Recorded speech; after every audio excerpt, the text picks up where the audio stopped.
Bonsoir mesdames, bonsoir messieurs, je suis ravie de vous accueillir pour cette session des rencontres des Gobelins dans le cadre du cycle textile de cette année qui a pour titre le textile et ses états, l'art de l'entremêlement. Il nous avait paru intéressant de voir le point de vue de créateurs contemporains et au sein de notre institution Mobilier National, Manufacture Nationale, de voir comment d'autres matières que la laine et la soie pouvaient être mises en œuvre également avec d'autres armures et d'autres techniques que le point de savonnerie ou que les points de tissage classiques de la tapisserie.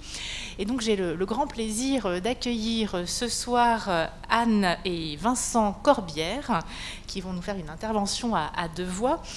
Anne Corbière a d'abord beaucoup travaillé dans les ateliers de costumes sur la côte ouest aux États-Unis. Elle a travaillé comme costumière à Londres et à Paris, puis est devenue l'assistante de Christian Lacroix, donc un long parcours dans la mode.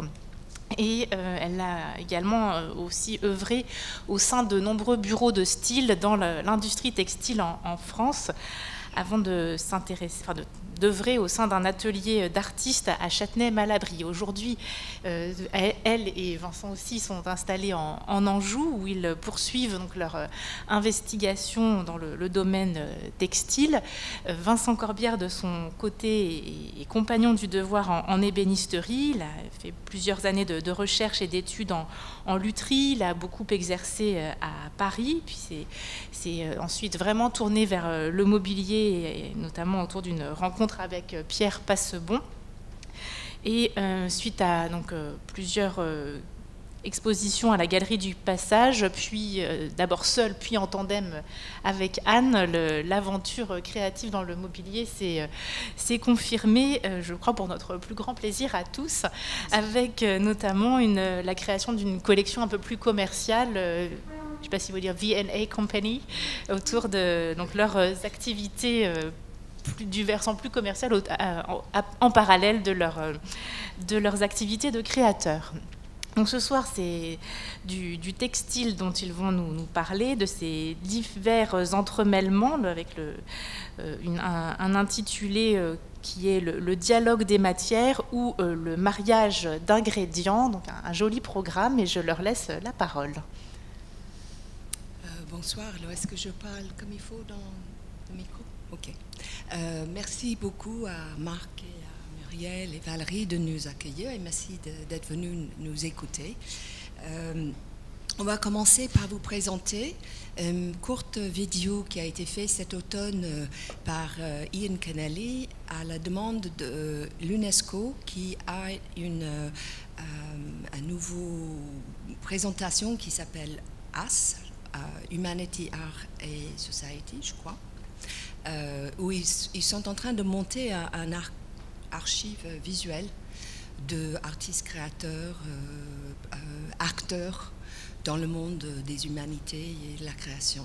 Donc on va vous passer ça d'abord parce que ça vous situe visuellement dans nos ateliers et dans notre lieu de vie actuel.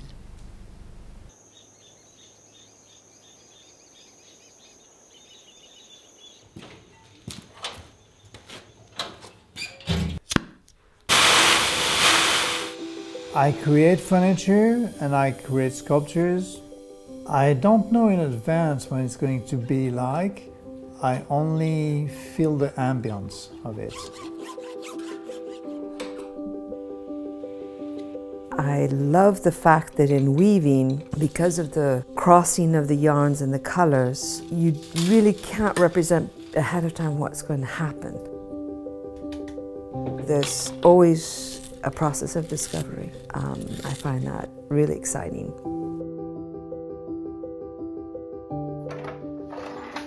The fibers and the yarns that one chooses and the structure that we give are going to give a fall or a drape. I will think about how the light's going to play, how they're going to react over time.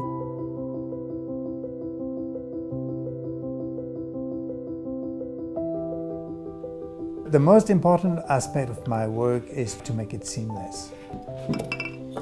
A piece is really finished when I see that it has its own life, its own personality. Metal can be very hard, but also can be very smooth. Wood can be harsh, but also very mysterious. My work with Anne is precious because it means 4 eyes, 2 brains. Like 2 children making up a new world, we make up new pieces and invent things. We exchange a lot. I love collaborating. I really love the community of creation and exchange in creation. I find that really stimulating to be in a dialogue. I think that creating is about communicating. There's no preconception. What's important is really not ultimately the result as much as the process. It's how you get there. And it's so exciting so that once you're done, you want to start again because it was so much fun figuring it out and learning along the way. What gives me pleasure in my work is being able to be spontaneous, to be reactive and not necessarily know where I'm going when I start out. Bonsoir également. Donc au commencement, nous sommes rentrés de Londres en 85. On est arrivé à Paris et personnellement j'ai essayé de m'installer en tant que luthier à Paris. Ça a duré quelques années, au bout desquelles j'ai commencé à trouver que mes horizons étaient trop réduits. J'avais besoin d'ouvrir de nouvelles portes et je faisais beaucoup de dessins, de peintures et puis les premiers meubles à partir de 89 que j'ai montrés à Pierre Passebon. Et on a fait une première expo de groupe en 92 et j'ai fait une première expo tout seul à la Galerie de Pierre en 93.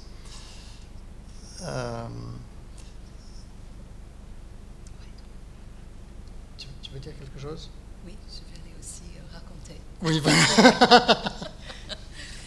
On a quand même fait une répétition 2 fois, mais bon, on n'a pas l'habitude. Donc oui, pour ma part, je pense que Muriel a déjà pas mal dit pour mon parcours. Effectivement, c'était en étant costumière de théâtre. Petit à petit, je me suis intéressée de plus en plus à la teinture, la couleur. Et j'ai pu, de ce fait aussi, devenir de plus en plus la personne qui faisait les choix de matière pour les projets. Et de ce fait aussi, de devenir l'assistante de différents costumiers, parce que le choix de matière est quand même assez critique. Mais ça m'a révélé à moi-même que ma passion se tournait de plus en plus vers la matière. Et j'avais très envie d'approfondir ma connaissance et même ouvrir ma possibilité de m'exprimer moi-même. D'autant que j'avais toujours dans l'esprit l'image d'une grand-mère qui était tisserande dans l'Oregon, qui avait un très très beau métier dans une belle pièce dans sa maison et ça m'avait toujours fait rêver. Donc à un moment donné, j'ai eu l'opportunité de découvrir ce qui est devenu l'ENSI aujourd'hui, mais à l'époque ça s'appelait encore l'ANAT, l'Atelier national d'art textile, et encore à l'époque il était possible pour quelqu'un qui avait mon âge, qui était 28 ans à ce moment-là, de pouvoir reprendre mes études et faire une formation intensive pendant 2 ans et demi sur la création textile par tissage. Et donc, c'était d'abord avec ma première création était avec la mode, parce que j'avais effectivement connu Christian Lacroix sur des projets de théâtre. Donc, quand j'ai pu aussi lui offrir la possibilité de collaborer sur des matières pour ses collections couture, on a développé ça pendant une dizaine d'années. Et puis avec Vincent, comme Vincent en parallèle avait aussi commencé à développer sa collection, son expression au niveau de mobilier, c'était aussi très naturel pour nous de commencer à collaborer ensemble. Et Pierre Passebon nous a invités vivement de poursuivre cela. Et donc, on avait fait notre première collaboration. Cette première collaboration, c'était en 98. Moi, j'étais encore au stade de chercher mon propre vocabulaire. Donc là, sur cette banquette, j'étais très influencé par le style Louis XIII. Et j'étais très influencé, en fait, j'ai passé toute mon enfance à Nîmes, et j'ai toujours été émerveillé, étant gamin, de voir tous ces restes romains dans la décoration, les colonnes, etc. Ça a beaucoup marqué mon œil, en fait. Quoique sur cette banquette, on voit plus un style qui s'apparente à l'Afrique. Et cette collaboration a donné lieu, quelques années plus tard, à quelque chose de plus sophistiqué. Et j'avais demandé pour cette lampe à Anne, c'est un abat-jour en tissage métal. Et Anne avait fait tout un travail de recherche pour des sacs à main, pour Cartier. Et je lui avais demandé si je pourrais utiliser une partie de ces recherches pour faire cet abat-jour. Je rêvais de pouvoir faire une voile froissée. Ça a donné ça. Voilà. Et nous continuons encore maintenant. Ça, c'est une lampe qu'on avait fait l'année dernière. Donc toujours cette notion de métal froissé que je trouve, ma foi, très, très intéressante, parce que le vocabulaire, les possibilités sont vraiment immenses. Et pour moi, ce travail sur le métal avec Vincent m'a aussi poussé à explorer cette matière qui est très très particulière, parce que c'est à la fois, effectivement, ça prend des plis, mais ça reste souple de par la construction du fil.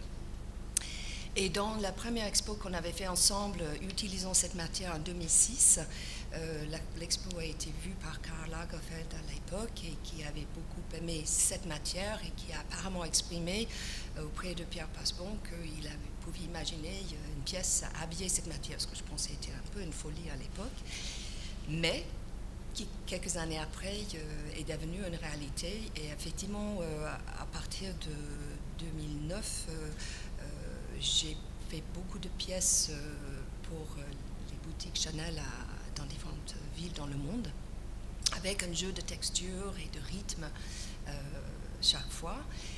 Et ce qui était aussi intéressant à développer tout cet vocabulaire autour du métal et de la texture, c'est qu'à un moment donné, il y avait un tel volume de matière à produire. Au départ, on faisait ça à la main, mais ça devenait très impossible pour moi de pouvoir suivre. Donc, du coup, j'ai développé une relation avec des personnes, des ateliers, des petites industries en France au niveau du textile qui ont pu, avec qui j'ai pu mettre au point des productions plus efficaces, on va dire, que la main. Et du coup, maintenant, ça fait partie des collections que je développe et qui sont présentées dans des showrooms dans différentes villes internationalement pour la décoration intérieure. Et il y a différentes collections qui ont pu se greffer aussi autour de ça. Donc c'était un peu un tremplin, on va dire, de à la fois faire des choses très très très spécifiques et très sur mesure et très couture, j'aime dire toujours, mais aussi développer des collections. Une des dernières pièces qu'on a fait ensemble avec Vincent dans ce sujet, mais parce qu'on continue, comme Vincent nous a montré avec la tourchère, on continue à faire souvent des abat-jours, mais bon, il y a, comme dit Vincent, beaucoup de possibilités. Et cette pièce, c'est un paravent qu'on avait fait avec les restes, les chutes, parce que c'est une matière très très précieuse et on ne veut pas ne pas l'utiliser jusqu'au bout. Donc avec une collaboration avec un tapissier qui est merveilleux, qui est pas loin de chez nous, là où on travaille et vit, en Anjou, il a fait un assemblage de patchwork de ces restes de matière qui était présent donc, dans l'expo en 2019 et qui récemment était au PAD à Paris. Un autre sujet qui nous unit avec Vincent, parce que je pense que comme on a changé, quand on s'est rencontrés, moi j'étais déjà costumière, Vincent était déjà luthier, on a pris ce tournant vers le textile et le mobilier au même temps, et on a grandi ensemble, vraiment très réellement, artistiquement, avec beaucoup d'échanges. Et comme on vit en pleine campagne, on est souvent les yeux de l'un et l'autre, le miroir, l'appréciation de l'un et l'autre. Et je pense que c'est assez évident dans certaines approches qu'on peut avoir, chacun à sa manière, la texture, le rythme des textures. On est tous les deux très attachés à la musique. Vincent est musicien, je ne le suis pas, mais j'aime beaucoup l'écouter. Et souvent, quand je tisse des rythmes, je pense à un rythme de musique, une syncopation, ou aussi l'écriture. Pour moi, c'est beaucoup lié à l'écriture aussi. Et quoi que je tisse, en fait, c'est souvent une exploration de comment rythmer les textures.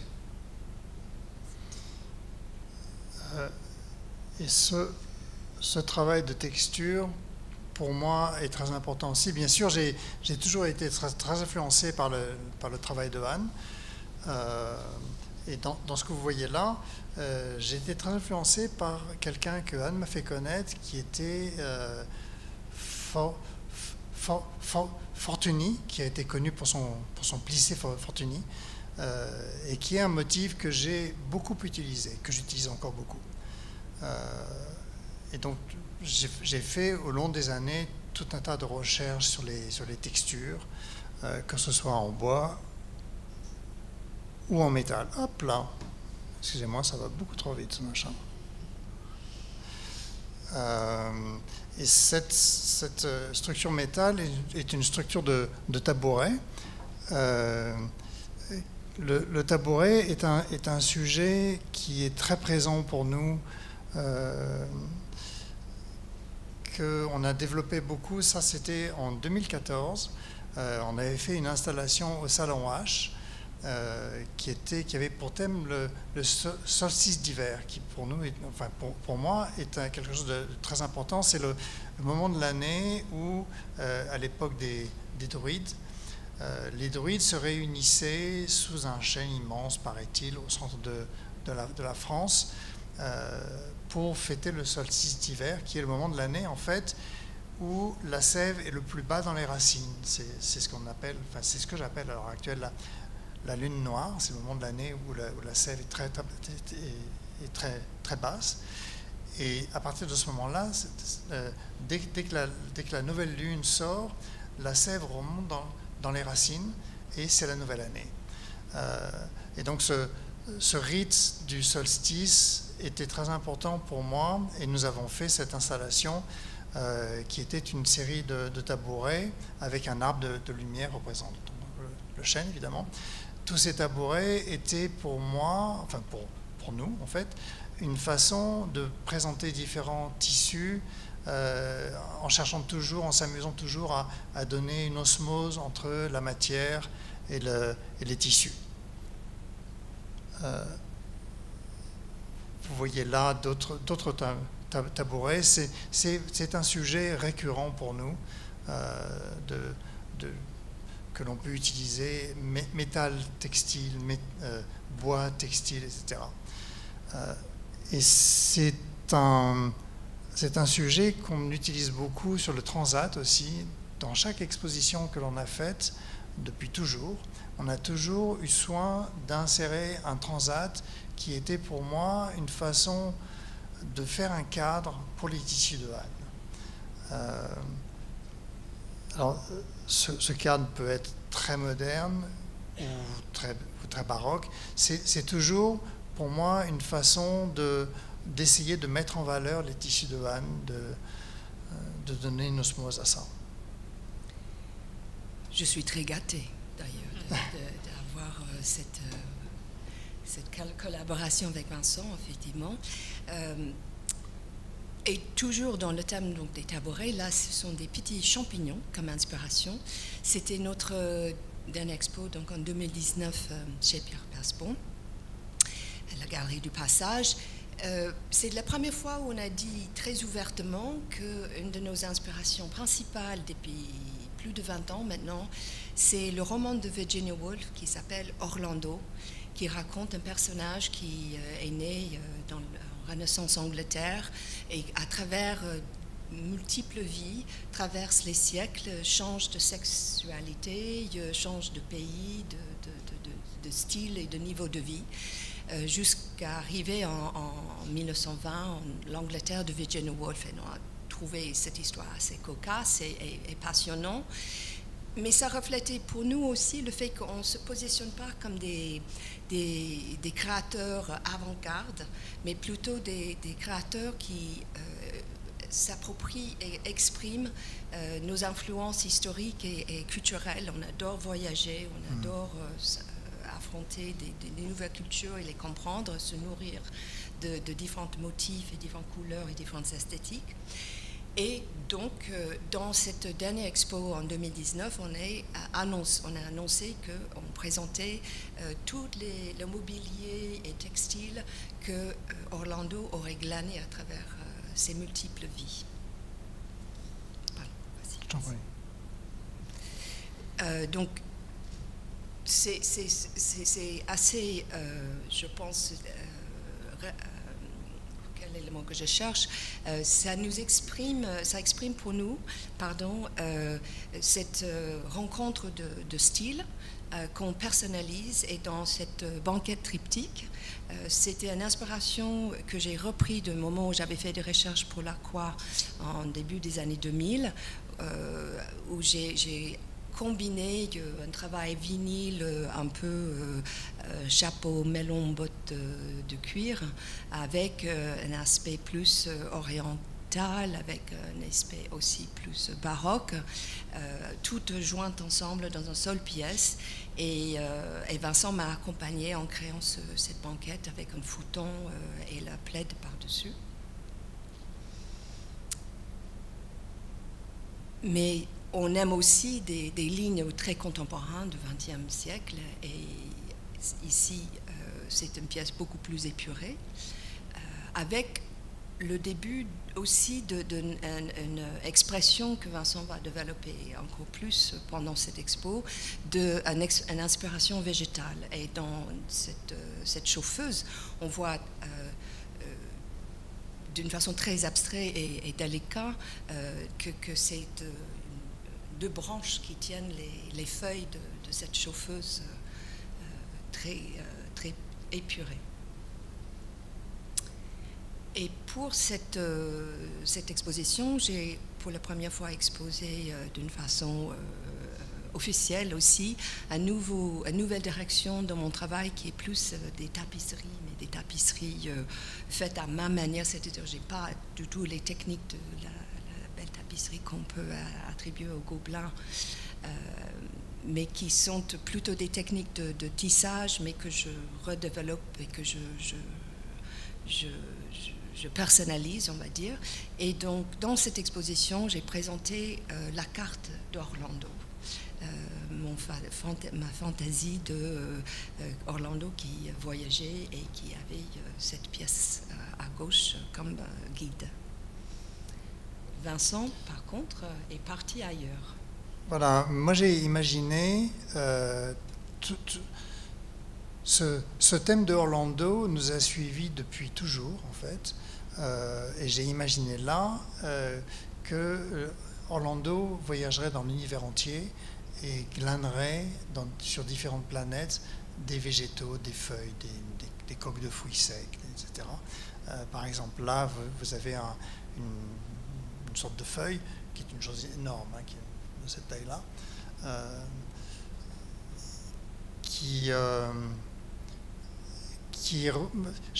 j'essayais vraiment j'espère que j'y suis arrivé, de donner le mystère des voyages fictifs de Orlando.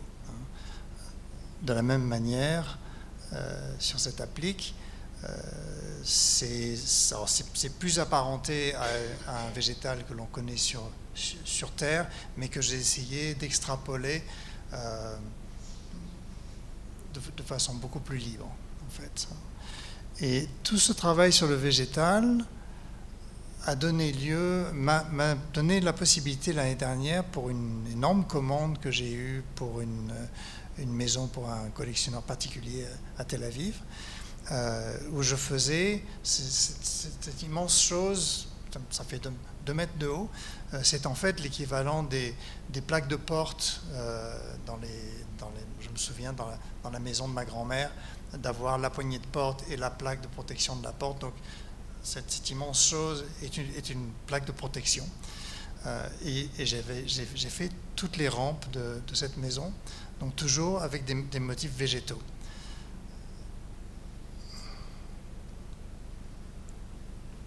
Donc dans le suite aussi de cette exploration orlandoesque, j'ai eu une commande pour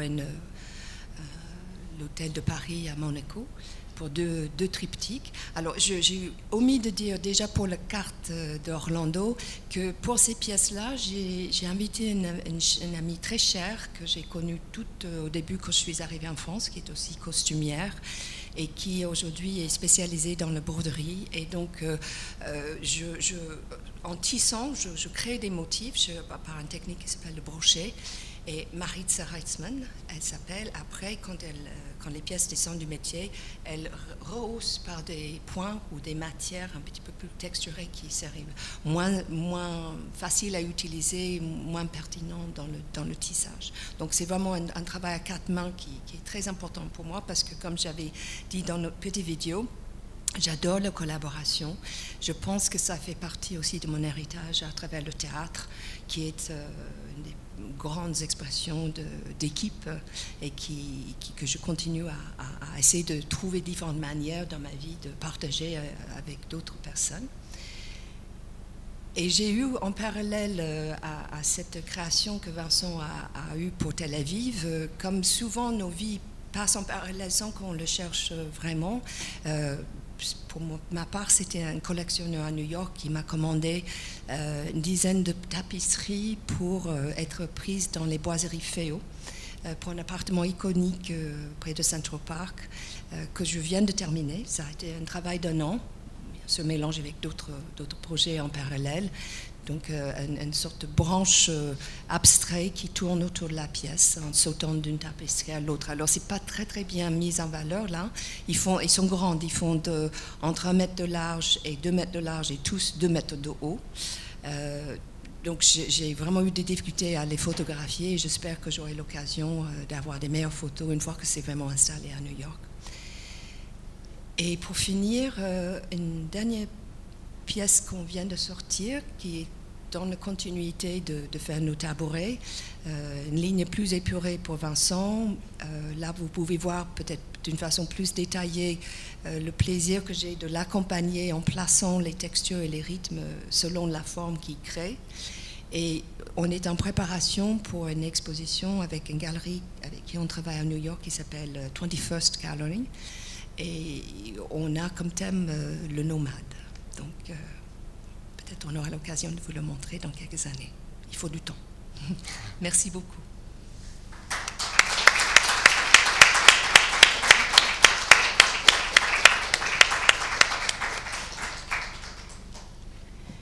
Merci beaucoup pour cette très belle présentation et cette vie au chemin croisé, aux chaînes et trames croisées, on pourrait dire presque.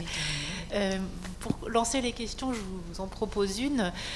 J'aurais voulu savoir quel type de métier à tisser vous utilisiez, si c'était un métier à lisse très simple ou si c'était un métier modulable.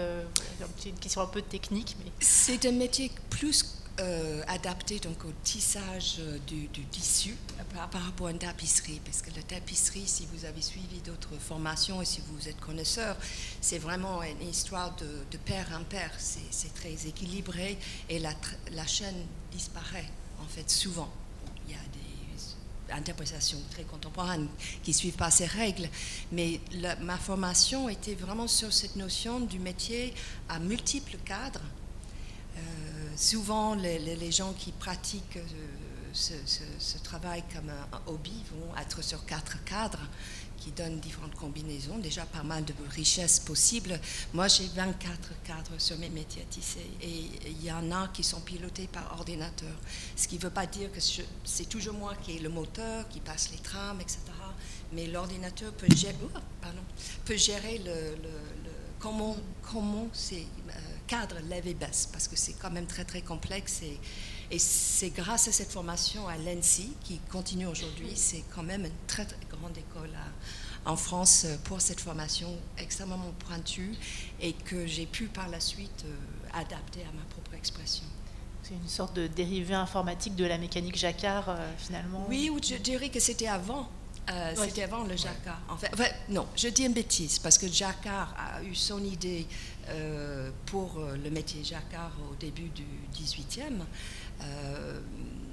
L'ordinateur était... En fait, les programmes pour le textile à cadre et Jacquard étaient parmi les premiers programmes qui étaient développés, parce que c'est binaire, donc c'était très... Enfin, je dis ça comme si je savais ça voulait dire je mais, en tout cas, je ne peux pas dire que c'est venu du Jacquard, mais les métiers à cadre existaient avant qu'il y avait le Jacquard, en tout cas. Mais c'est une longue histoire, ça, pour le coup. Il ne faut pas me lancer là-dessus. Est-ce qu'il y a des questions dans la salle ? Oui, une petite question sur les matériaux que vous utilisez. C'est tout type de matériaux, végétaux, dans le métal, tissage, oui, dans le textile, oui, je dirais toutes sortes de matériaux. J'aime tout. J'aime tout. Et ce qui est aussi très agréable avec le tissage, je trouve, c'est qu'à partir du moment où on a une chaîne qui reste souple et qui recevoir la trame, on peut mettre ce qu'on veut en trame aussi. Il y a une grande liberté. Et donc le choix du matériau, c'est à partir d'un effet rendu, c'est à partir d'une texture, c'est du toucher, c'est... En fait, je pense que personnellement, je suis très heureuse d'être une créatrice, designer dans les arts appliqués, en premier lieu. Même si j'apprécie beaucoup une liberté croissante aussi de pouvoir faire des pièces plus personnelles et plus dans le domaine de l'art textile, mais j'aime beaucoup la présence du textile dans la vie quotidienne. Et donc, le choix de la matière est vraiment une question de fonction. Et est-ce qu'on va le toucher? Est-ce que ça va tomber sur nous? Est-ce que ça va occulter la lumière? Est-ce que ça... Voilà, c'est plus à ce titre-là. Et puis, de conjuguer ça avec le fait de chercher le beau. Sans gêne, je dis je suis à la recherche du beau. Merci. Mais on trouve, que ce soit les matières traditionnelles, naturelles ou les matières modernes, ce qui compte... Je le vois dans les choix de Anne, ce qui compte, c'est plus telle matière accentuera le tombé, telle autre matière accentuera le côté rêche, ou le côté lourd, ou le côté brillant, le côté plein, mystérieux, etc.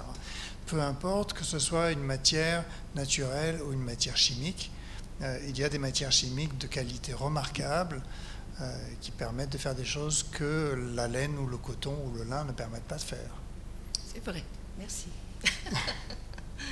Et justement, cette recherche des effets, elle s'opère en interaction avec d'autres objets choisis dans une pièce, parce que vous savez, quand il y a une commande, vous savez ce qu'il va y avoir d'autre, ou alors c'est indépendant et c'est plutôt l'effet unique qui est recherché. Est-ce que vous êtes du coup en dialogue avec le... Oui, j'imagine que oui, mais comment se fait le dialogue avec d'autres objets quand c'est dans une pièce? Effectivement, on a tous les deux eu ce privilège de travailler souvent en direct avec, pour moi au départ, des stylistes pour la haute couture, par la suite maintenant avec les architectes ou les décorateurs intérieurs qui vont de plus en plus nous exposer leurs projets et puis nous demander de revenir avec une proposition en fonction. Donc effectivement,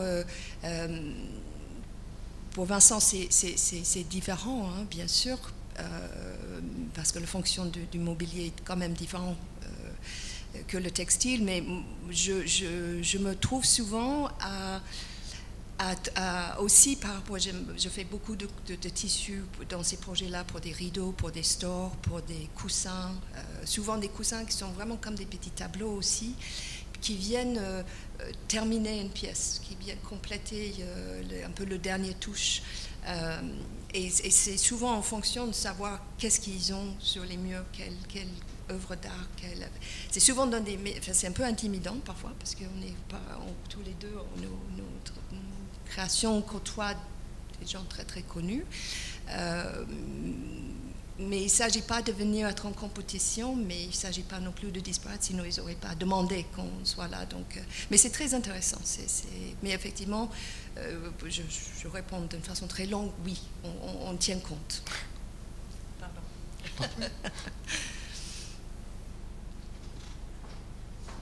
Bonjour. De vous deux, qui est l'instigateur, le premier? C'est d'abord le textile, ensuite le meuble ou vice-versa? C'est les deux, ça dépend du sujet. Exactement.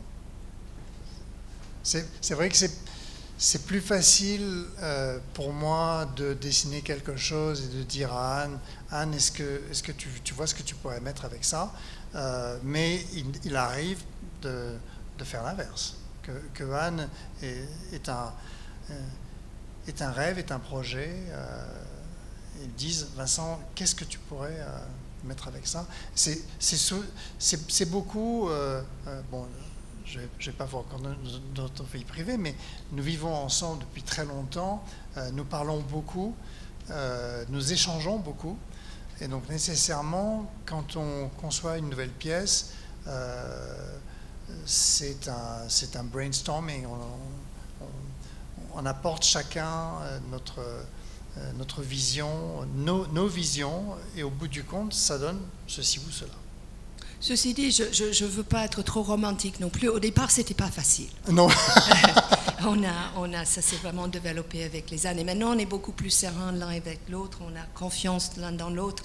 Mais au début, c'était, voilà, petit ego chacun. Il faut savoir écouter l'autre.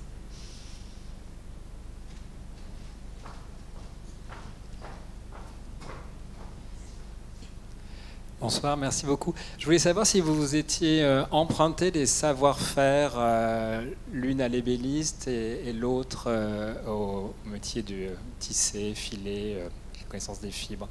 Est-ce qu'il y a eu des passations de savoir-faire à des moments un peu étonnantes? Il y a un sujet qui, moi, me passionne totalement.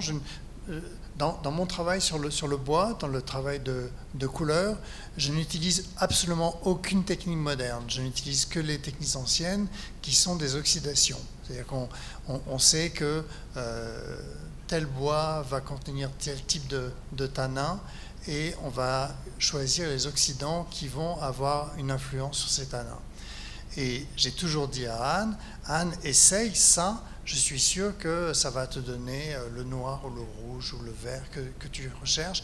Et ces techniques d'oxydation donnent des couleurs extrêmement stables à la lumière, souvent avec des produits naturels, donc sans aucun danger, qui ne polluent pas. Et je me suis aperçu, en lisant pas mal sur le sujet, qu'effectivement, un même produit était utilisé dans l'ébénisterie et dans le tissage, notamment tous les végétaux, coton, lin, chanvre, etc. Ce qui est logique, parce que ce qui est assez logique, ont souvent exactement les mêmes réactions que le bois. Mais la question, c'est de savoir si quelque chose nous a particulièrement marqué comme savoir-faire dans l'apprentissage. Non, si je t'ai pas... Excuse-moi. Oui, en allant jusqu'à emprunter, par exemple. Alors effectivement, c'est peut-être plus facile dans le monde des teintures, c'est-à-dire d'emprunter à l'ébéniste une façon de teindre. D'accord. À l'un et l'autre, d'emprunter à l'un et l'autre. Excusez-moi. Un transfert, dans quelque sorte, de savoir. Il n'est pas question que Anne utilise une technique. Non, c'est vrai que ça va certainement me travailler, parce que comme ça, je dirais pas forcément. Une chose que je peux dire m'a marqué avec Vincent, par contre, c'est que depuis que ma première impression de lui, tout au début, c'est quelqu'un qui se place dans son corps et qui a des gestes très très précis. et qui prend le temps, quand il va faire quelque chose, de bien installer tout. Et moi, pas du tout. Alors, c'est vraiment très, très précaire. Souvent, dans mon atelier, il y avait des choses en déséquilibre, un peu avec du chewing gum et ficelle pour faire des choses. Et en fait, Vincent, au fil des années, me dirait, écoute, tu sais, si tu prenais un peu de temps et que tu t'installes correctement, tu vas mieux travailler, etc. Et je le cherchais de l'atelier en disant, t'es pas chez toi.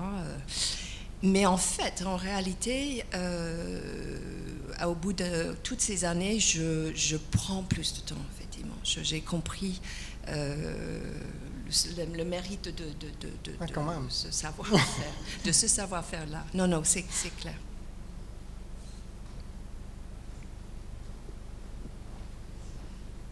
Justement, Anne, tu parles de temps. Sur un principe de commande, est-ce que le temps est une contrainte ou un vecteur de création pour vous?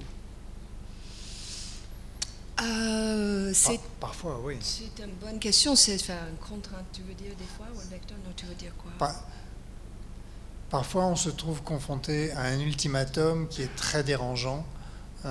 Mais sinon, on a le luxe de travailler pour une clientèle niche qui nous permet de passer suffisamment d'heures pour produire quelque chose de vraiment cohérent. Mais on a fait un choix aussi dans ce sens, j'ose dire, hein, parce que ça fait 22 ans qu'on vit en campagne, et on a quitté Paris, entre autres, pour avoir l'espace, parce que c'était pas possible d'avoir l'espace dont on avait besoin en vivant à Paris. Mais aussi, très, très franchement, ça nous a libérés financièrement de pouvoir faire des choses qui nous intéressent et qui nous plaisent, sans forcément gagner ce qu'il faudrait qu'on gagne si on restait dans une ville. Et je suis de plus en plus consciente de ça aujourd'hui, parce qu'effectivement, on gagne correctement nos vies en faisant des choses qui prennent beaucoup, beaucoup de temps, mais aussi parce qu'on vit très simplement. Voilà. C'est un choix. C'est un vrai choix. Bonsoir, merci beaucoup.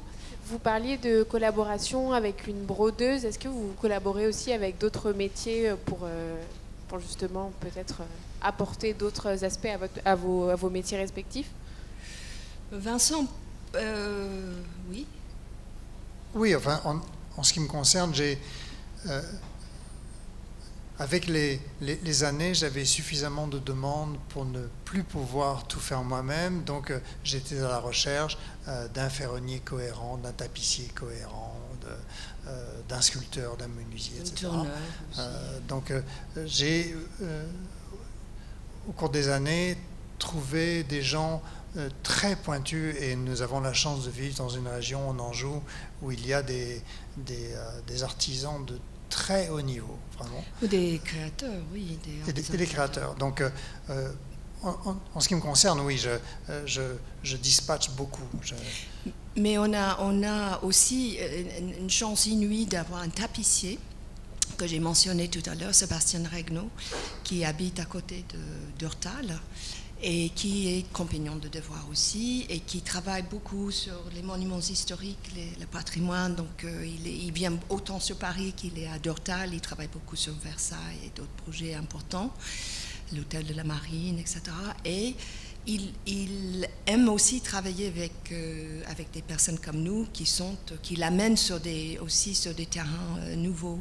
C'est un vrai passionné. Et je parlais tout à l'heure avec une jeune femme qui travaille avec moi, du fait qu'on ne ferait pas ce qu'on fait aujourd'hui. Enfin, moi, je ne ferais pas ce que je fais aujourd'hui.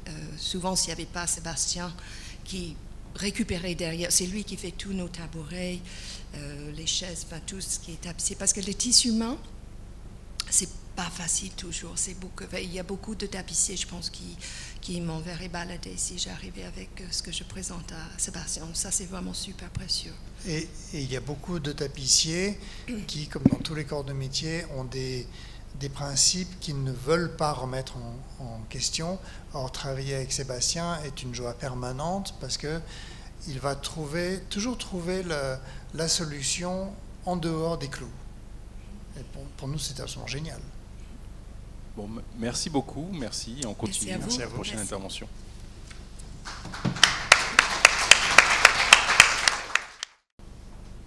Nous laissons la parole maintenant à Jeanne Goutel. Jeanne Goutel qui est artiste et exploratrice des matières et des couleurs.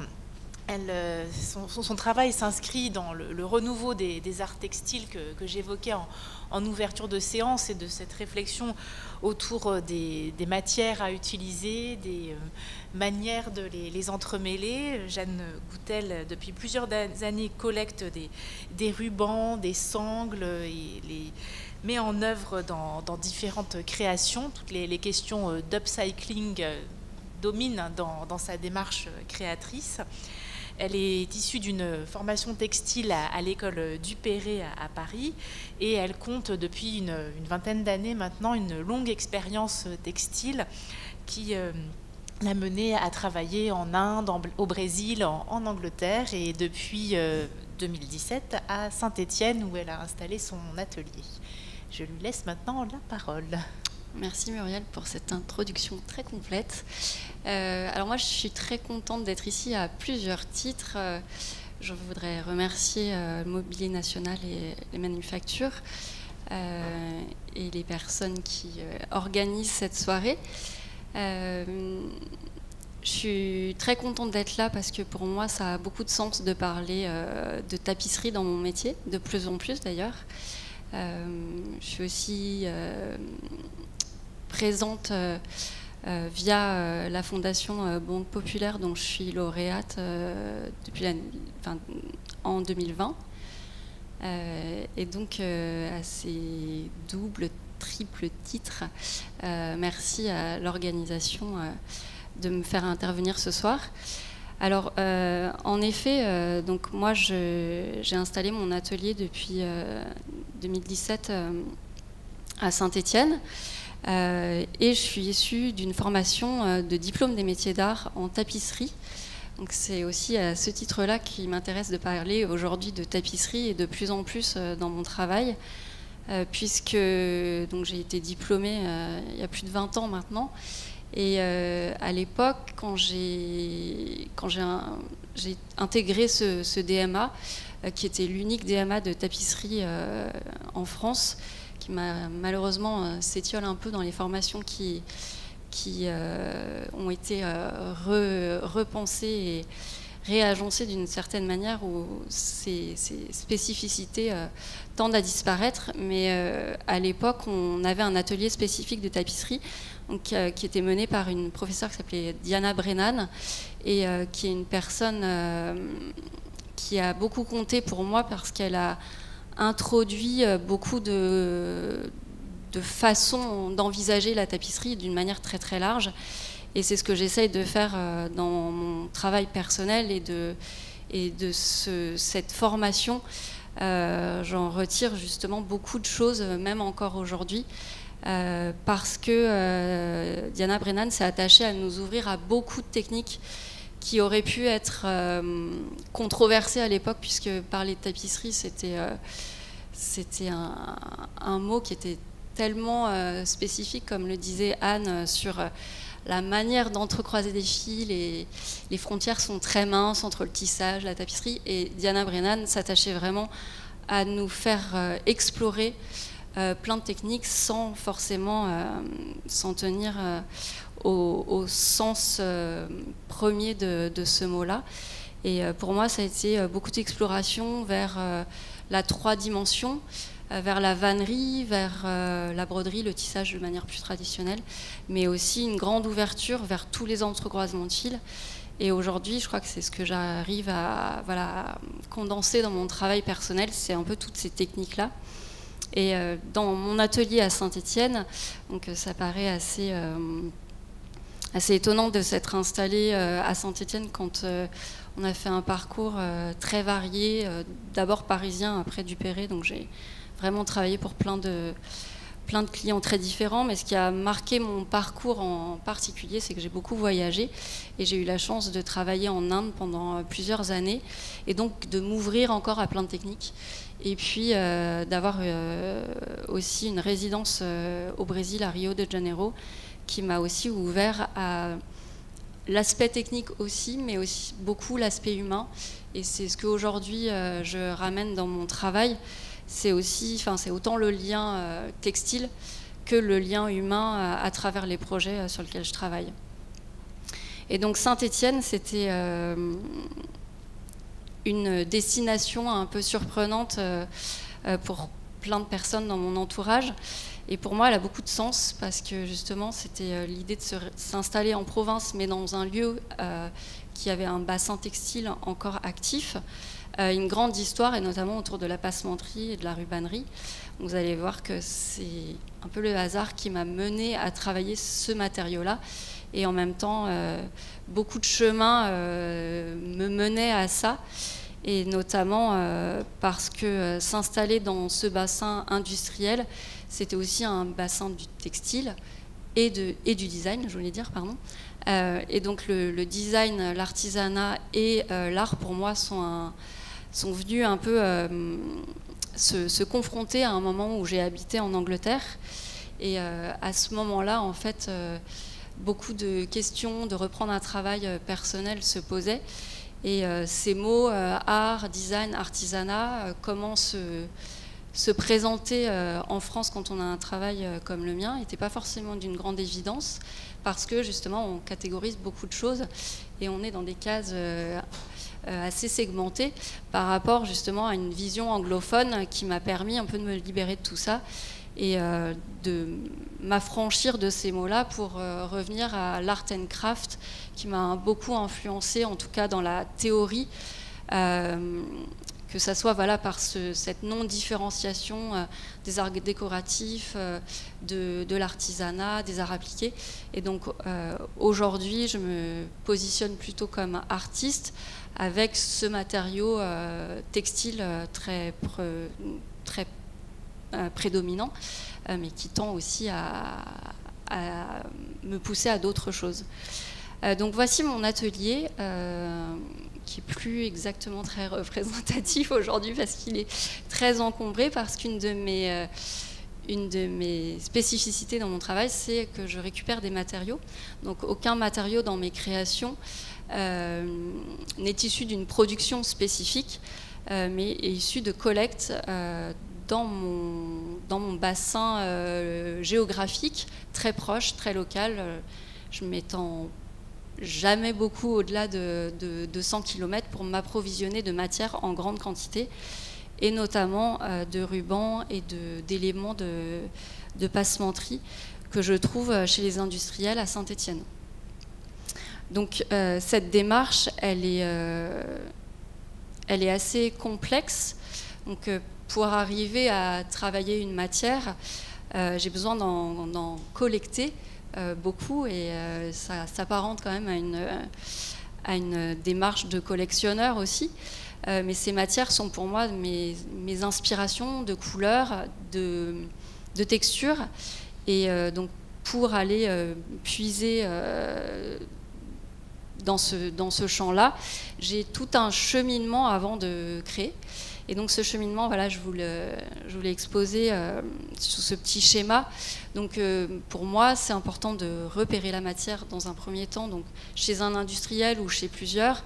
J'ai démarré en allant voir beaucoup d'industriels, en sélectionnant très vite un qui a été moteur et qui est toujours très actif dans mes collectes. Mais ça m'arrive aussi d'aller repérer, de continuer ces sélections en dehors de ce champ-là. Notamment de plus en plus parce que mes clients se sont aussi manifestés pour me faire part de leur matière. Donc aujourd'hui, je sélectionne plus seulement auprès de partenaires que moi j'ai identifiés, mais parfois c'est mes clients qui me proposent une matière sur laquelle travailler.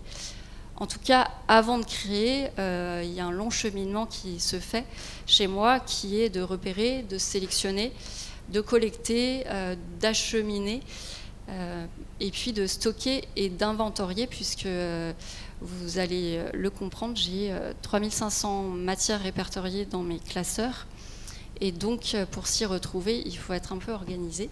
Et pour pouvoir les présenter aussi et pouvoir les valoriser auprès de clients, il faut que je puisse aussi montrer ces matières premières qui donc sont répertoriées dans des classeurs qui ont la spécificité donc d'être finalement comme un catalogue chez un fournisseur. Hein. Parfois, mon propre fournisseur me jalouse ma classification. Donc, sorte d'inventaire qui me permet de savoir ce que j'ai en stock, qui est un répertoire physique que je peux toucher et retransmettre avec ces fiches que vous voyez, mais aussi que j'essaye de mettre à jour régulièrement pour qu'elles aient aussi un équivalent numérique et que je puisse savoir en fait quelle quantité de matière j'ai et à quel endroit je les ai aussi de plus en plus, parce que le stock s'agrandissant, les possibilités de stockage de mon atelier ne suffisent plus, donc je stocke aussi à différents endroits. Donc voilà ce qui est un peu la préparation de mon travail, ma démarche globale. Et puis je vais ensuite passer plus du temps à vous expliquer aussi techniquement comment je travaille. Donc je peux catégoriser, si on peut dire, 3 grandes familles auxquelles j'attache plus d'importance que d'autres, malgré le fait qu'il y ait beaucoup d'ajouts à ces 3 grandes familles qui sont le tressage, les nœuds et le tissage. Et quand bien même, parfois, il est difficile de savoir qu'est-ce qui est tressage et tissage. Les frontières sont très minces entre chaque technique. En tout cas, c'est ces 3 techniques que j'affectionne particulièrement et qui me permettent de travailler d'une manière vraiment diversifiée sur des supports, parfois, qui peuvent être souples. Donc ça peut être des filets, ça peut être déjà une matière textile, et parfois des structures qui vont être rigides. Je travaille beaucoup dernièrement sur des pièces qui sont sur des structures métalliques qui ont été soudées, parfois avec un cadre en bois, parfois avec un cadre métallique lui-même.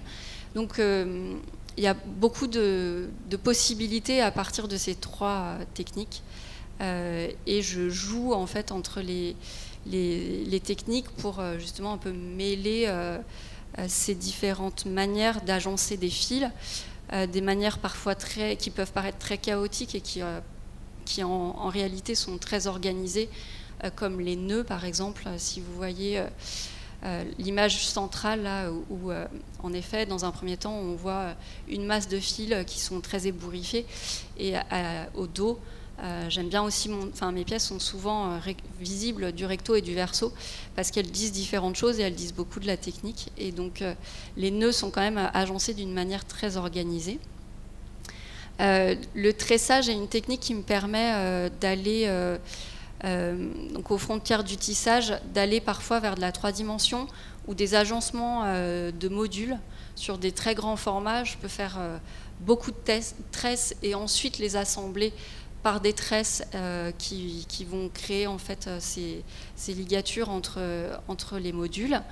Et le tissage, bien sûr, qui est central et qui va brouiller aussi les pistes souvent parce qu'il intègre la structure comme élément, alors à la manière plutôt du tissage et moins de la tapisserie. Ma structure, elle est souvent visible, ou en tout cas, elle prend vraiment part au dessin de la pièce. C'est vraiment un élément que j'intègre dès le départ, comme faisant partie, comme dans le vocabulaire du tissage, on va utiliser l'armure. Finalement, cette trame et cette chaîne déjà existant par la structure métallique ou par le filet vont vraiment prendre part au dessin global du rendu que je souhaite. Donc voilà pour les 3 techniques que j'explore. Vous allez voir, c'est très poreux et le nœud peut avoir plein de sens, plein de significations et plein d'agencements possibles, au même titre que le tissage et le tressage.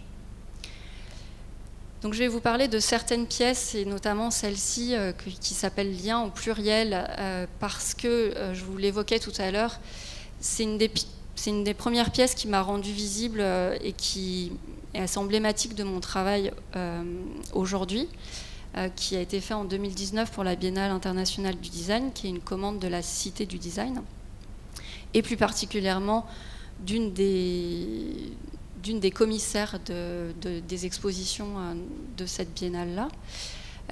Et le brief n'était pas uniquement textile. Le brief incluait en fait beaucoup de choses, puisque déjà j'emploie le mot avant de vous citer la thématique, mais la thématique traitée dans cette partie de l'exposition s'appelait le bureau des inclusions. Et donc on m'a demandé de travailler autour de ces notions de tissage, à la fois pour qu'ils soient représentés dans cette scénographie, mais aussi qu'ils soient représentés aussi bien chez les industriels qu'avec les personnes avec lesquelles j'allais créer cette pièce. Donc cette pièce, elle peut s'apparenter à beaucoup d'autres que j'ai fait depuis, mais elle a deux grandes spécificités. C'est qu'elle a été créée en 5 jours, in situ, avec une vingtaine de personnes volontaires, bénévoles, qui n'avaient aucun lien avec le textile, aucun savoir-faire spécifique. Et donc, à la manière d'une performance artistique, même si elle n'a pas été valorisée ainsi, pour moi, elle a vraiment une valeur de performance, puisque créer 60 mètres carrés à peu près, je crois, de surface qui était ce grand serpentin et d'autres pièces qui complétaient ce grand serpentin, ça a été avant tout une expérience humaine, d'embarquer 20 personnes qui étaient chaque jour différentes, qui venaient travailler pour une demi-journée ou pour 5 jours, avec lequel j'ai fait connaissance une fois avant qu'ils viennent chacun travailler sur les lieux. Et donc de leur transmettre ce que c'était le tissage à cette échelle-là était un beau défi artistique et humain. Et l'autre défi, c'était d'inclure tous les savoir-faire textiles liés à la rubannerie et à l'histoire de Saint-Étienne. Puisque donc à Saint-Étienne, on a 3 piliers industriels forts qui sont les fabrications d'armes, les fabrications de cycles et la passementerie et rubannerie. Et donc l'idée justement de cette pièce-là pour le scénographe qui a travaillé dessus, c'était d'allier la souplesse du tissage et le travail d'acier dans ce grand ruban en fait, qui traversait l'espace et qui traversait au-delà de ma pièce, puisque la structure de ce grand ruban métallique était reprise dans toute la scénographie de l'espace, pas seulement avec mon travail, mais avec d'autres travaux autour, et servait d'écrin à accueillir les pièces qui parlaient justement de l'inclusion, d'où ce fauteuil qui est spécifiquement choisi comme un élément de design venant dans l'exposition. Et donc ce travail, il a été fait grâce à une collecte auprès de 8 entreprises différentes dans le bassin stéphanois. Donc j'ai eu la chance de sélectionner, parce qu'il y a beaucoup plus d'industriels qui ont encore ce savoir-faire et qui l'ont décliné sous plein d'aspects différents. Et je pense qu'il y a une quarantaine, cinquantaine d'entreprises encore à différentes tailles qui travaillent sur ces techniques-là, qui les ont adaptées selon différents marchés.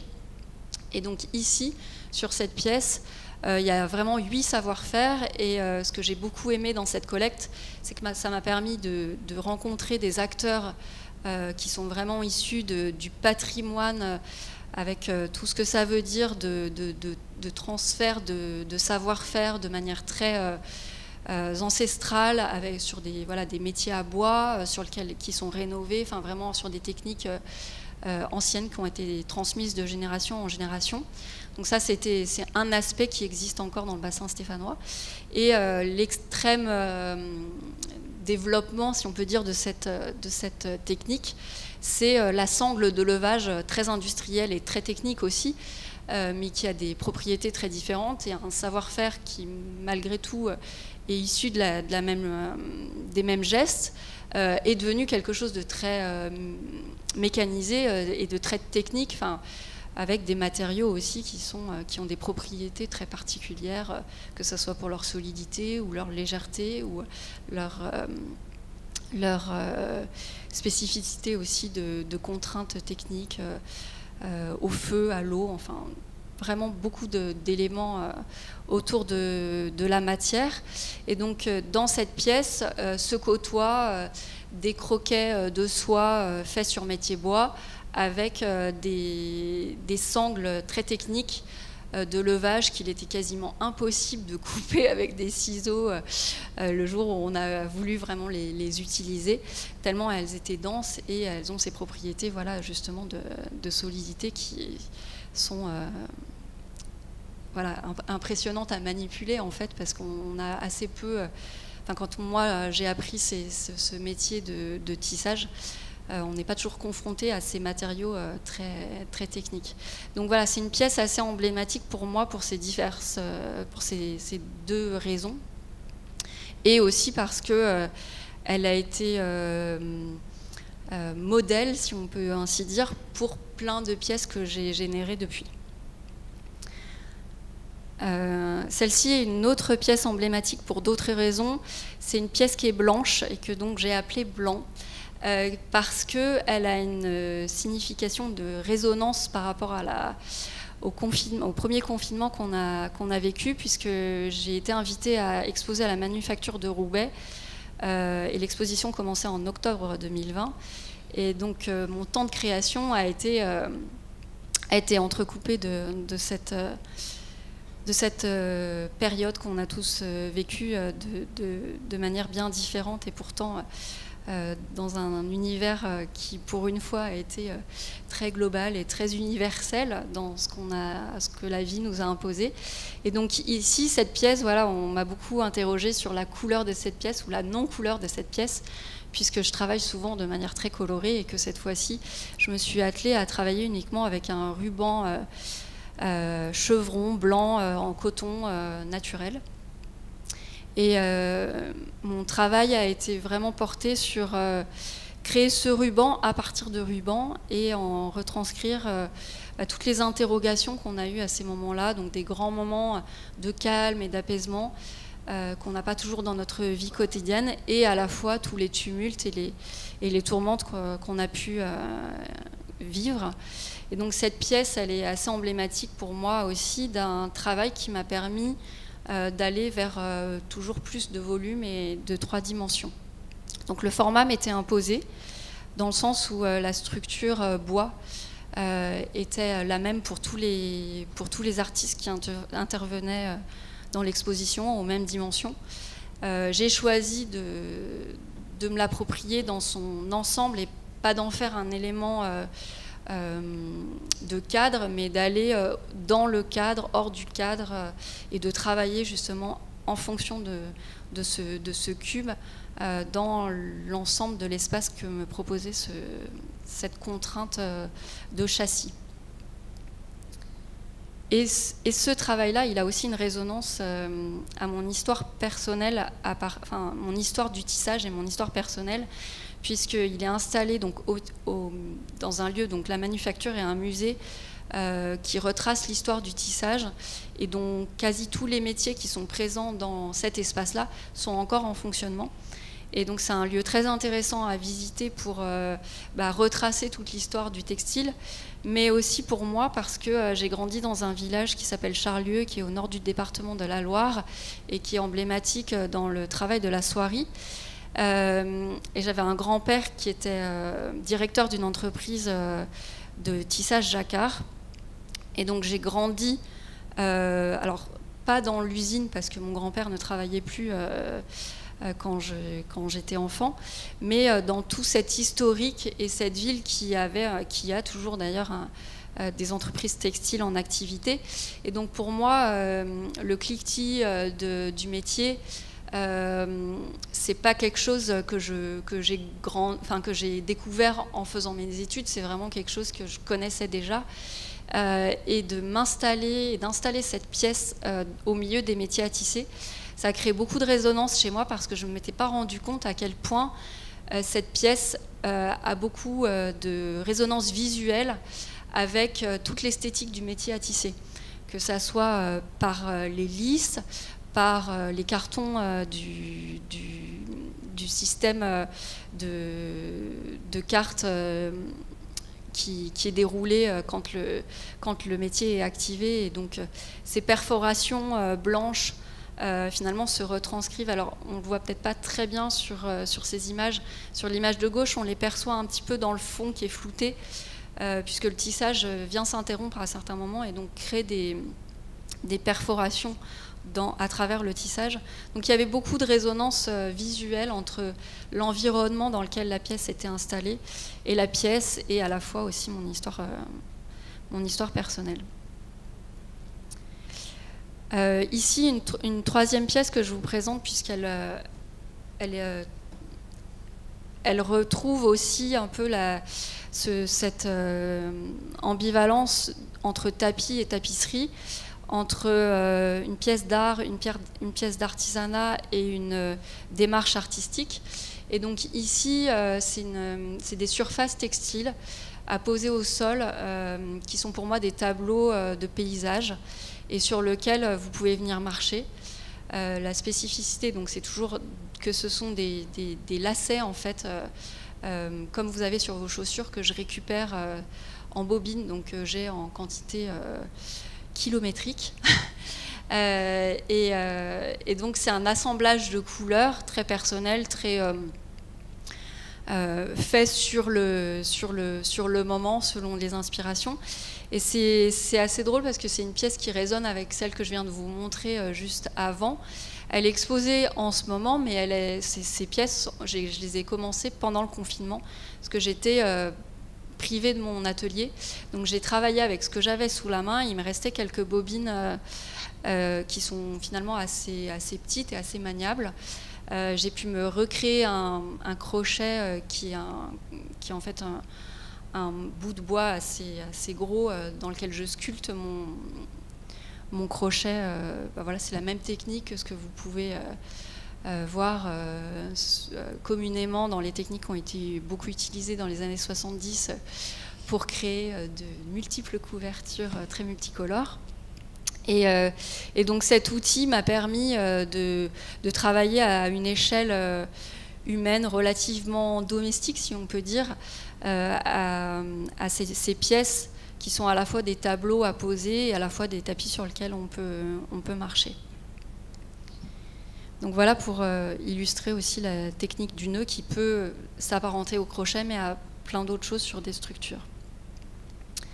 Et puis si j'ai été invitée ce soir aussi, c'est parce que je viens de livrer, enfin en janvier, j'ai installé une pièce à Bruxelles, au Conseil de l'Union européenne. Le Mobilier National a participé à la fois au jury qui m'a permis d'être sélectionnée avec une équipe de scénographes et d'architectes sur ce projet. Et le Mobilier National est aussi intervenu dans des prêts d'objets qui, vous allez le voir, apparaissent dans l'installation et dans la scénographie finale de ces espaces. Donc Intersection, c'est un ensemble de pièces qui ont été créées à la demande de l'État, qui a eu l'idée, parce que tous les États ne le font pas, mais la France, en prenant la présidence de l'Union européenne en janvier 2022, avait à cœur de faire rayonner la culture française dans les locaux du Conseil de l'Europe à Bruxelles, et notamment par un aménagement conséquent de différents espaces. Et donc j'ai répondu à un appel d'offres public avec les ateliers Adeline Rispal, et on a ensemble collaboré sur différents espaces que vous allez voir ici. Donc je vais aussi vous expliquer comment cette création est née. Tout d'abord, donc cet appel d'offres a été lancé en mars, on y a répondu en mars dernier. Donc pour vous situer aussi dans le temps le travail, on a été désigné lauréat en juillet 2021 pour un rendu, une inauguration plus exactement, tout début janvier 2022. Donc c'est un projet qui a pris beaucoup de place et beaucoup de temps sur la deuxième partie de l'année 2021 à l'atelier.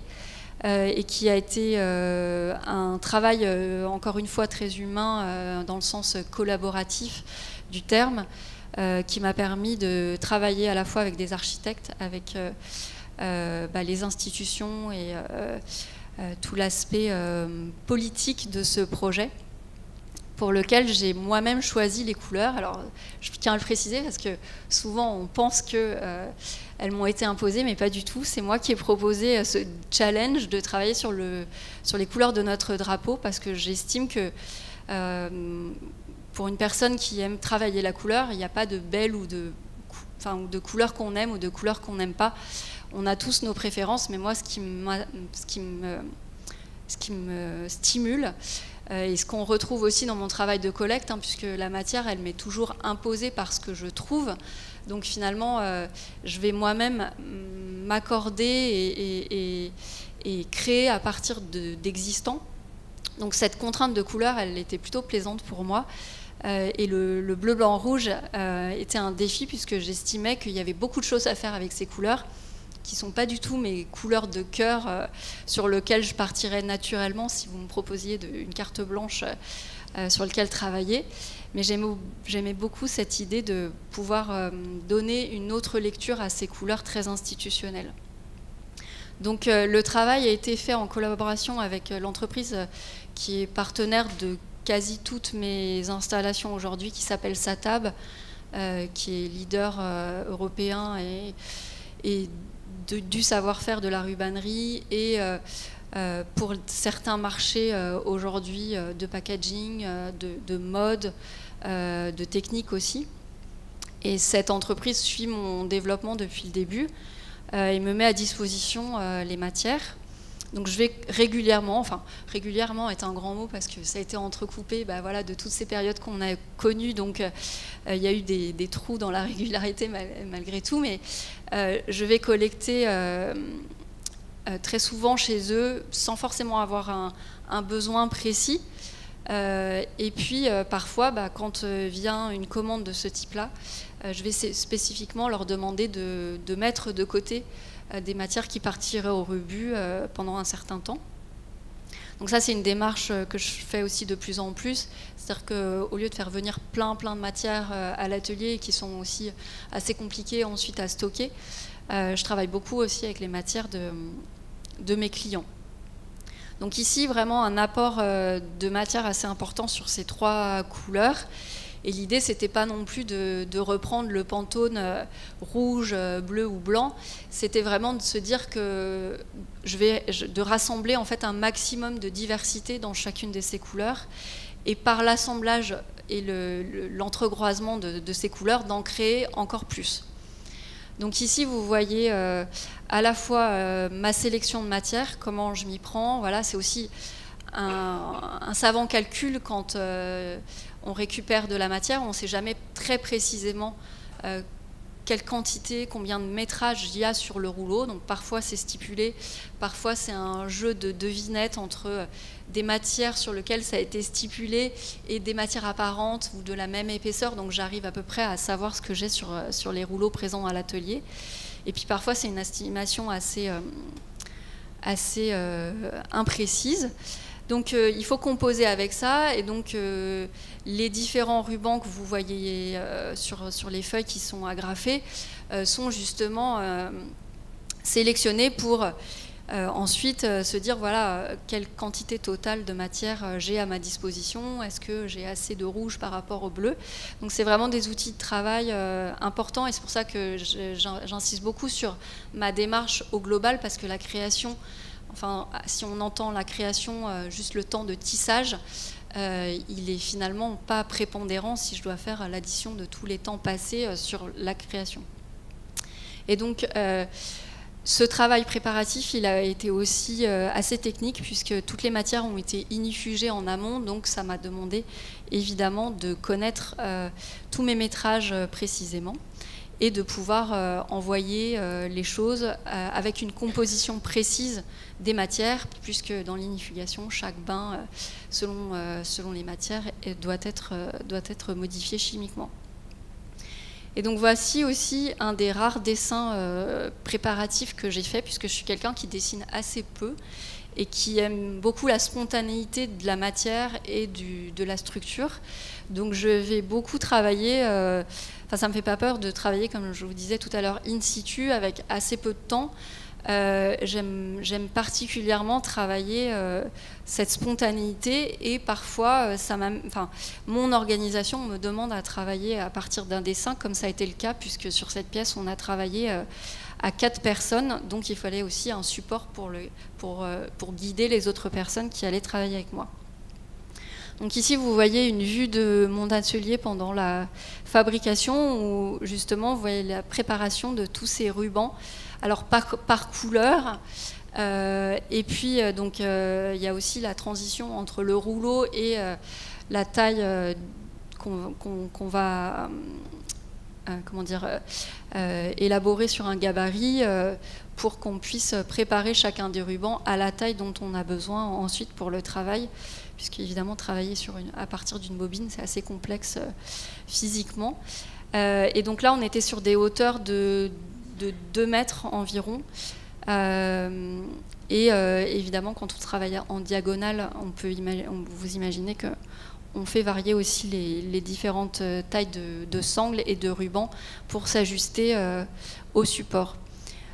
Donc voilà, ça c'est j'ai assez peu de... J'ai pas fait de vidéo du travail, il y a beaucoup d'étapes dans mon travail et j'ai l'habitude de dire que je travaille beaucoup comme un peintre à partir de couches de couleurs. Donc souvent je commence une partie sur un fond et ce fond vient au fur et à mesure être perturbé par des rythmes que je vais donner avec des couleurs et des dimensions de sangles assez variées. Et donc là, vous voyez une partie du travail qui est assez graphique, qui symbolise en fait tous les flux et tous les mouvements à travers l'Europe. Donc c'est vraiment ce que j'ai voulu transmettre à travers mes pièces. C'était toutes ces matières, toutes ces idées qui traverse en fait l'Europe, et c'est ce qui représente pour moi aussi l'Europe, puisque c'est vraiment l'exercice de départ, c'était de représenter la France à travers ce réseau européen. Et donc évidemment, le textile en est un très bon vecteur, puisqu'on ne fait que des croisements et des entrecroisements. Et pour moi, c'était de montrer cette diversité d'entrecroisements à travers ces grandes structures, soit d'une manière très graphique, comme vous le voyez ici. Ici, c'est une vue de la mise en place, et donc où vous voyez aussi comment est intervenu le mobilier national par le prêt des différentes assises et des tables. Donc là, c'est la partie très graphique qui est présente dans les salons présidentiels. Donc c'est des espaces très bas de plafond pour lequel on a choisi, nous, de faire une sorte de double pot, double paroi, puisqu'on n'avait absolument aucun droit de s'accrocher aux murs existants. Donc les alcôves, si vous voulez, ont été comme des doubles pots de ces murs, et étaient là aussi pour créer un peu plus de chaleur à ces espaces qui sont vraiment très très froids et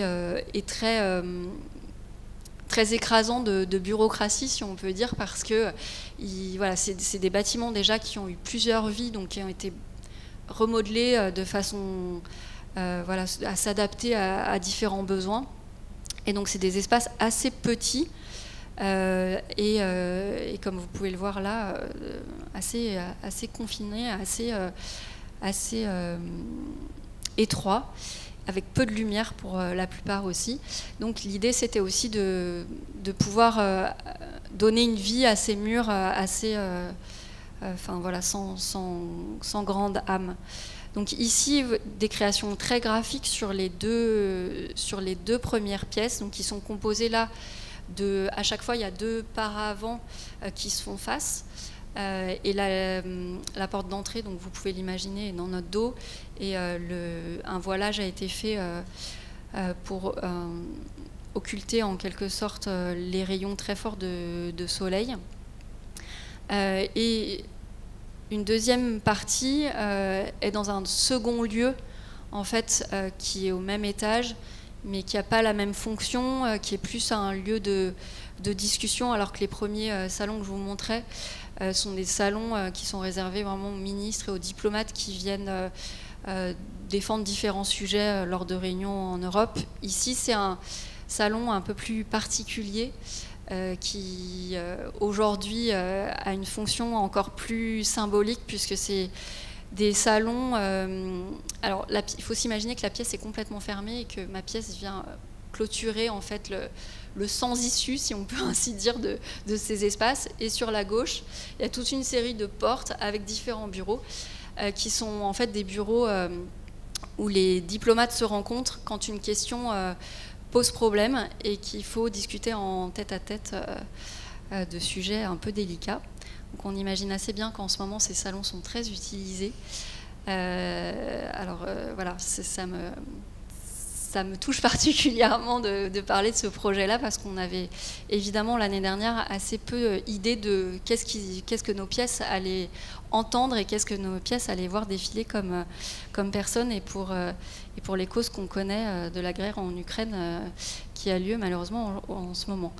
Donc ces pièces-là, elles font partie d'un ensemble scénographique qui s'appelle l'étoffe de l'Europe et dont moi je fais partie en tant qu'artiste et plein d'autres installations ont eu lieu à divers titres, que ce soit sur des œuvres numériques, sur des œuvres graphiques, dans différents lieux des bâtiments.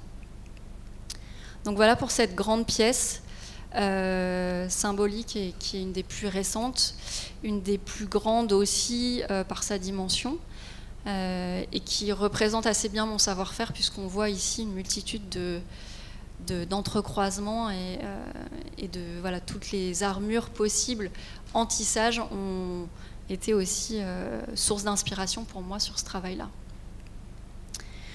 Et puis je vais vous parler d'une dernière pièce qui n'a rien à voir mais qui est la plus récente et qui me permet aussi de clôturer cette conférence sur une ouverture aussi technique et aussi de matière puisque en ce moment, j'expose une pièce qui n'est pas représentée ici, mais pour plutôt vous donner envie de venir la voir en vrai et dans sa grande dimension. C'est une sorte de grand mobile qui fait appel à deux techniques, alors à multiples techniques de passementerie et à la technique de la céramique que j'ai introduit pour la première fois dans mon travail à travers cette pièce qui est plus personnelle, qui n'est pas une commande. Sur ce travail-là, donc, viennent jouer à la fois la technique de la céramique et de multiples techniques de tressage en 3 dimensions qui peuvent s'apparenter voilà, à la fois à la maille et au tissage multidirectionnel qui me permettent de travailler en volume sur cette nouvelle pièce. Donc je vous invite à venir la voir à Saint-Étienne puisqu'elle est exposée en ce moment et jusqu'au 22 mai. Pendant la Biennale internationale du design.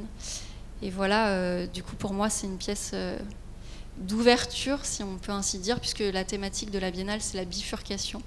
Et moi j'ai voulu bifurquer justement avec cette nouvelle technique que j'ai inclue dans mon travail, qui est la céramique et qui en fait fait pour moi beaucoup d'écho à la vannerie, puisque c'est une technique de colombin sur lequel j'ai travaillé.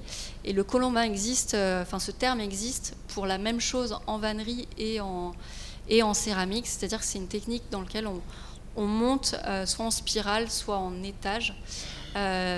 Et on le fait aussi bien en vannerie avec de multiples fibres qu'en terre, qu'on vient évidemment lisser ensuite. Mais pour moi, ça a beaucoup de sens d'avoir travaillé ces deux techniques qui, depuis longtemps, me plaisent beaucoup et qui ont trouvé enfin résonance l'une l'autre dans cette nouvelle pièce. Voilà pour ce travail de présentation. J'espère que c'est assez vaste, donc c'est difficile de tout résumer en peu de temps. J'espère que je n'ai pas été trop longue, je ne me rends pas trop compte. Merci beaucoup.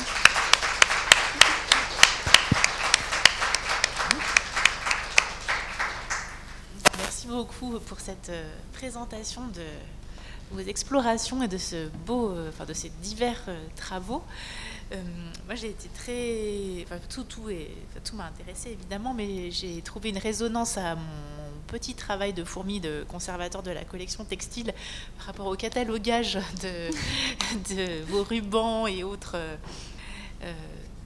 matières premières, et notamment ce terme de matière première est aussi utilisé au Mobilier National depuis des décennies et des siècles, on pourrait dire, puisque la réserve textile s'appelle la réserve des matières premières, puisqu'elle est la réserve du matériau de travail des tapissiers qui œuvrent pour le Mobilier National. Et donc j'avais une petite question technique. Est-ce que vous avez tout ce catalogue en tête, ou est-ce qu'il y a un outil informatique derrière qui vous accompagne dans le recensement de tous ces... Alors, il y a vos collectes. Il y a 3 outils, donc ma tête en effet, qui a une grosse partie qui fonctionne avant le reste, j'ai envie de dire, puisque généralement quand j'ai une commande et que je dois faire appel à cet outil, généralement, comme je vous disais, la matière c'est ce qui va m'inspirer, et comme je peux pas, mon client ne peut pas venir en me disant voilà, ma référence Pantone c'est le numéro tant. Donc je dois m'adapter à ça, et donc généralement je travaille à partir d'une ambiance. Et donc c'est ma tête qui va déjà créer l'ambiance. Et ensuite, que ce soit pour la matière ou pour la couleur, je vais aller dans les classeurs que vous avez aperçus. Donc j'ai je crois, une petite dizaine de classeurs bien remplis de ces matières répertoriées. Et le 3e outil, c'est l'outil informatique, qui s'apparente à un très beau tableau Excel qui a été créé d'ailleurs par une personne qui est dans la salle et que je peux remercier ici, parce que c'était un travail de fourmi de 2 de mes stagiaires il y a déjà un petit moment, qui ont mis ça en place sous forme informatique aussi, de tableau Excel, pour que je puisse avoir de manière numérique les quantités, alors comme je vous disais approximatives, mais on a quand même réussi à fouiller de manière assez précise pour se dire, voilà, est-ce qu'on a 25 mètres ou on a 3500 ? Alors c'est sûr que quand on en a 3500, on n'est pas au mètre près, mais ça me permet d'avoir une bonne idée de est-ce que cette matière, je l'ai stockée ailleurs dans des cartons, et que en fait là j'en ai présent sous mes yeux quelques bobines, mais que derrière il y en a plus ou pas. Donc voilà, c'est un outil assez précieux que je n'utilise pas forcément au quotidien, mais tous les jours, mais qui a une grande importance ensuite aussi pour communiquer les possibilités de matière avec des clients. Merci. Est-ce qu'il y a des questions dans la salle ? Merci. Oui, moi j'étais très intéressée par votre dernière œuvre, mais malheureusement on ne voit pas très bien sur les photos en fait le travail entre la céramique et le textile. Et du coup, je me demandais comment vous aviez fait, enfin c'est peut-être tout bête, mais pour cuire, parce que j'imagine qu'il a fallu d'abord une cuisson, puis ensuite de tresser, enfin d'après ce que j'aperçois, de tresser en fait le textile avec les colombins déjà cuits. Enfin, comment vous avez procédé ? Alors c'est vrai que les photos sont... Alors je me rendais pas compte en plus derrière moi de ce qui était reproduit, parce que les images sont assez différentes. Éventuellement vous pourrez vous approcher, je vous montrerai des photos. Vous pouvez d'ailleurs voir pas mal d'éléments sur mon compte Instagram, c'est là où je suis le plus active pour retransmettre visuellement ce qui se passe à l'atelier. Alors la céramique et le textile ont été vraiment 2 parties qui ont été travaillées séparément, en parallèle, l'une de l'autre. Je sais même plus trop dire lequel a influencé lequel dans la forme. En tout cas, à la fin, c'est un très grand mobile qui fait plus de 2 mètres de haut, qui est uniquement tenu par une seule corde, qui fait tout un parcours entre la passementerie et la céramique, donc tout est tenu par une seule corde. C'est un jeu d'équilibriste pour l'installer. Et cette corde, elle passe à la fois à travers la céramique et à la fois à travers les éléments qui ont été créés en passementerie. Donc le jeu a été j'ai fait beaucoup de recherches sur ce travail-là, puisque les différentes techniques que j'ai employées, que ce soit du tissage, ou parfois c'est des techniques qui s'apparentent à ce que vous connaîtriez des techniques d'enfants que vous avez pu faire, que ce soit le bracelet brésilien, le Scooby-Doo et tout dérivé de ces jeux-là. C'est des énormes terrains de jeu pour moi, et donc je les change d'échelle Et donc la pièce que vous avez à droite, donc c'est une partie céramique, et dans la pièce finie, la corde vient s'insérer à l'intérieur, fait la courbure de la passementerie, et vraiment pris à l'intérieur, enfin elle crée un lien entre les différentes pièces, et la passementerie en fait tient autant que la céramique. Et c'est d'ailleurs assez perturbant, même pour moi, quand je l'ai installée. En fait, la solidité de la céramique se retrouve vraiment dans la partie fragilité, alors que c'est la corde qui est toute fine qui tient tout. Et ça renverse un peu les rôles de ces deux matières et un peu les préjugés qu'on peut avoir sur ces deux matières. Donc ça a été cuit évidemment séparément et assemblé ensuite. Mais parfois, j'ai dû refaire des essais de tissage que j'avais fait dans une dimension pour les insérer à la bonne dimension dans la partie céramique. Merci à vous. Petite précision sur la présidence française de l'Union européenne. Les meubles qui sont montrés, ce sont des meubles donc réalisés, prototypés par l'ARC, l'atelier recherche et création, avec Philippe Nigro, et édités avec Ligne Rosée. Donc ce sont des meubles que vous pouvez acheter. C'est la première fois qu'on fait ça au Mobilier National. Donc alors c'est juste le côté moment de pub, mais c'était surtout la question après. C'est est-ce que vous connaissiez les couleurs, parce qu'en fait c'est des meubles sur catalogue, on peut choisir la couleur. Et en voyant vos images, je me dis mais est-ce qu'elle savait la couleur des meubles qui allaient être choisis, ou alors ça a été un peu vu au dernier moment, où vous êtes arrivé avec vos panneaux? Vous allez être assez surpris de ma réponse, mais en fait je savais qu'il allait avoir des meubles. Mais c'est pas moi qui ai du tout choisi la couleur, et même jusqu'à la fin, je ne savais pas précisément quels étaient les meubles qui avaient été choisis. Alors, il y a un très bon coordinateur derrière tout ça, voilà, la personne qui était en charge de la production aux ateliers Adeline Rispal. Et évidemment, elle avait connaissance de ma gamme de couleurs depuis le tout début. Donc ce travail-là, il n'a pas été fait, comment dire, de manière visible comme collaboration, mais évidemment qu'elle a su adapter en fait le mobilier à la gamme de couleurs de mes créations. Ouais. Il n'y avait pas trop de risques, parce que dans mon souvenir, il n'y a que 3 gammes de couleurs: gris, bleu foncé et bordeaux. Donc, alors, il n'y a pas de risque, mais beaucoup de chance du coup. Voilà. Le gris aurait peut-être posé problème, le bleu et le rouge. Ouais, voilà. Bon, merci en tout cas. Non, donc il y a eu une coordination sur l'ensemble du projet, et les moquettes ont été choisies en adéquation avec le travail. Après, moi, j'ai souvent été interrogée sur la structure. Enfin, la couleur a été choisie, par exemple, de la structure ensemble, justement par rapport à ce que eux avaient connaissance du catalogue, et moi pas forcément de l'ensemble du projet. Et deux questions peut-être par rapport à ça. Après le mois de juillet, que deviennent ces panneaux?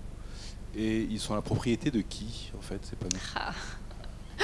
C'est vous gardez toutes les questions pièges pour la fin.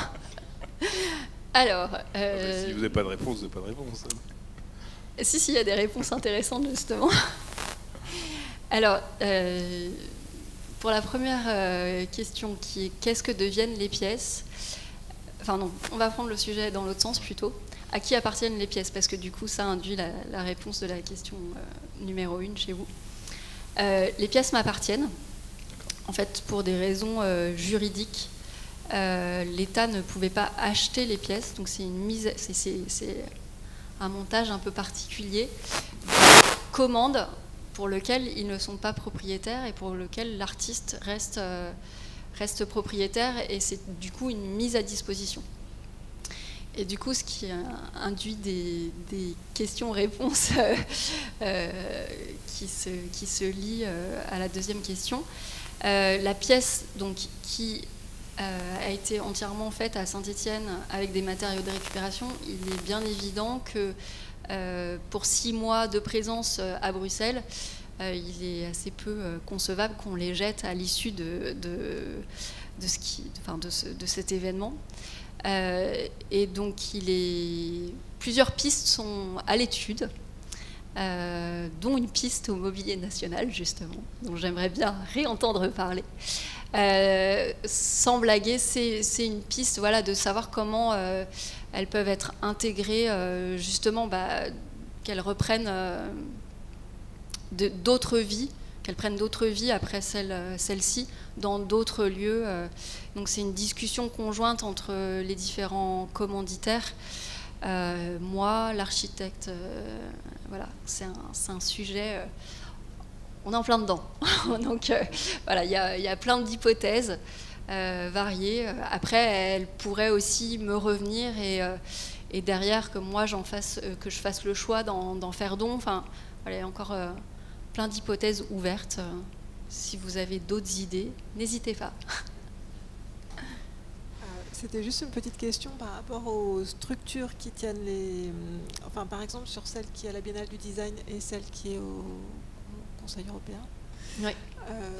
Elles sont en arc de cercle comme ça. C'est des choses qui étaient déjà...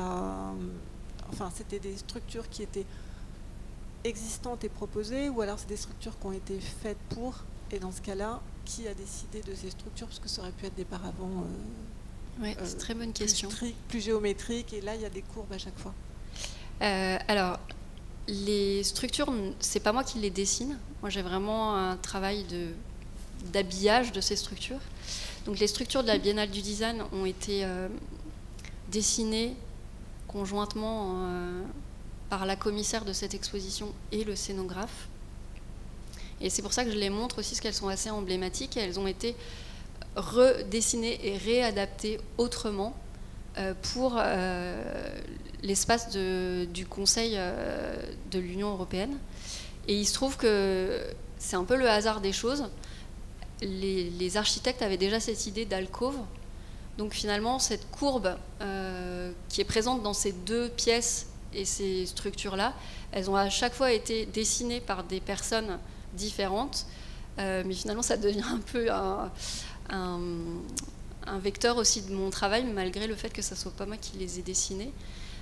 Donc les deux ont été faits sur commande. Ce n'est pas les mêmes qui ont été utilisés pour l'une et l'autre des pièces. Mais à chaque fois, c'est le travail des architectes de les avoir dessinés.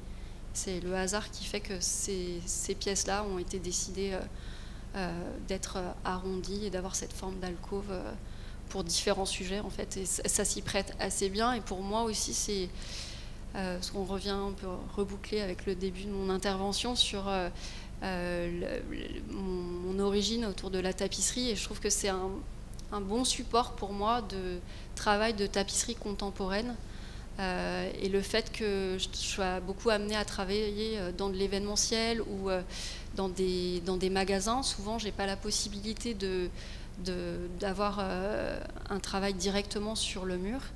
Et du coup, c'est une façon aussi d'apporter un support dans un lieu déjà existant et qui se prête assez bien à tous les jeux de création de tissage dessus.